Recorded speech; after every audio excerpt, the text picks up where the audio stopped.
or not she knew anything about her husband's plans. So Laura Ingraham, as someone who can connect the dots, and we have some dots that connect here. Hello. Laura, just a coincidence the wife you left in Quetta ended up leaving the day you bombed New York?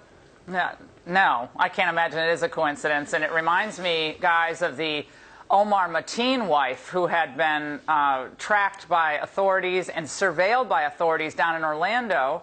And then we never hear anything about her. You know, she drove Mateen to that Orlando club. Yep. He carnage and everything that happened there. And then we hear she's being surveilled. Then we just don't hear anything else about it. So all of this is so disconcerting on so many levels. But the one thing we know is that we are not able, apparently, to stop these homegrown terrorists from wreaking havoc upon our society. We are not able to do it. Let's admit it.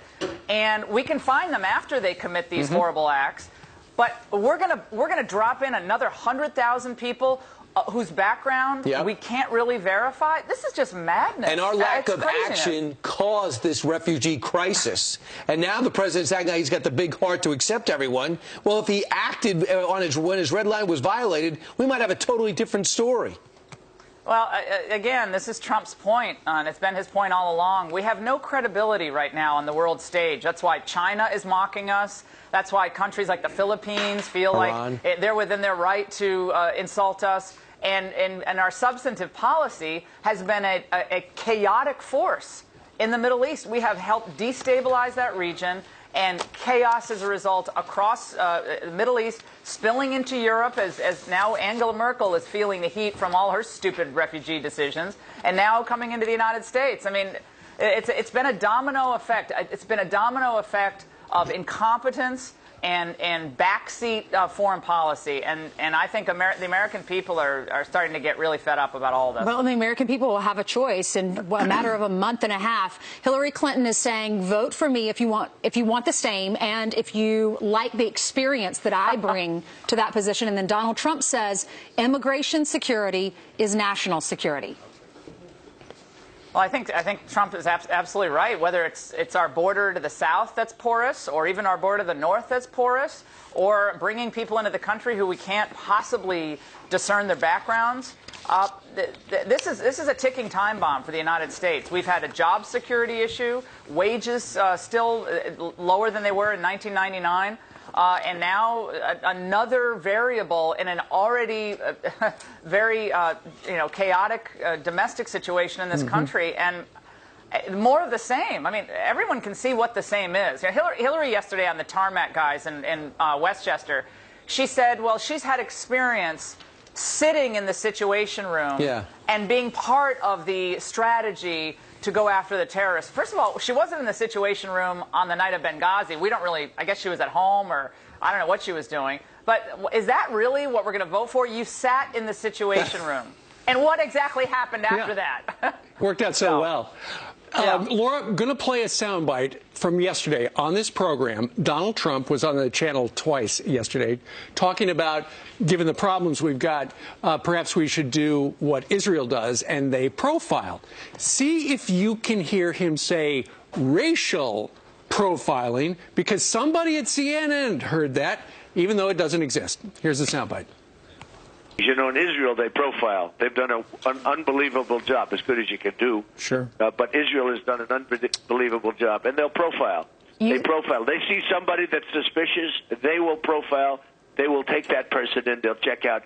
Okay, so they heard that, and they put this up. Trump defends racial profiling in wake of bombs. There's another full-screen shot that says Trump says racial profiling will stop terror.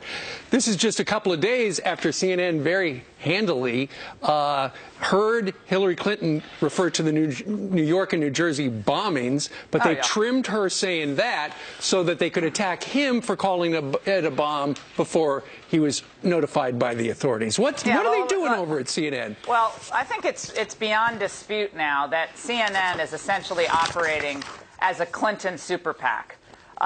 Every move they make, almost every move they make when it comes to editing sound bites or chyroning, that's the the title at the bottom of the screen, is going to be geared toward assisting Mrs. Clinton. And nothing could have been more obvious yesterday than that effort to add a racial element. And why are they doing that? They're adding the racial element where Trump never brought it up because they know that Trump is starting to make headways in the minority community that can't be happy with what's happening to their economic picture or their safety or their schools. And they know he's making inroads. And so this is why they have to know he's racist. He hates you. He's a terrible person. He's mean-spirited. This is all they have. They can't argue the substance. So CNN it's like a combination of Media Matters, MoveOn.org, and a Hillary super PAC all rolled into one. That's essentially what they're operating as. All right, Laura, we want to show you a Facebook post from Kathleen Harrington, who is a Kennedy. Kathleen Townsend, Kennedy Harrington. Yeah. Right.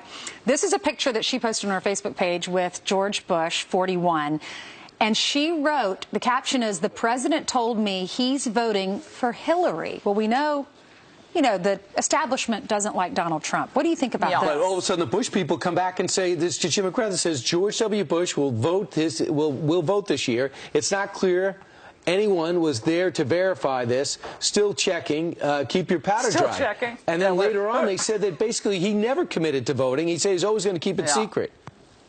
Well, I don't know. Who knows what the case is? I mean, President Bush is well into his 90s. I mean, he's had some health issues. I mean, I don't know what to make of that. But one thing we do know is that on major issues involving trade and immigration, the pillars of the Trump campaign, the Bushes are much closer to the Clinton worldview than they are to the Trump and, I think, conservative working-class American worldview. So that doesn't really surprise me. I had an old joke a couple of years ago, Clush 2016, what difference does it make, involving Jeb and Hillary? Because just on a whole host of issues, they agree. So that wouldn't actually surprise me if they did vote for Hillary. Even if he did say that, Laura, is that really her news to share?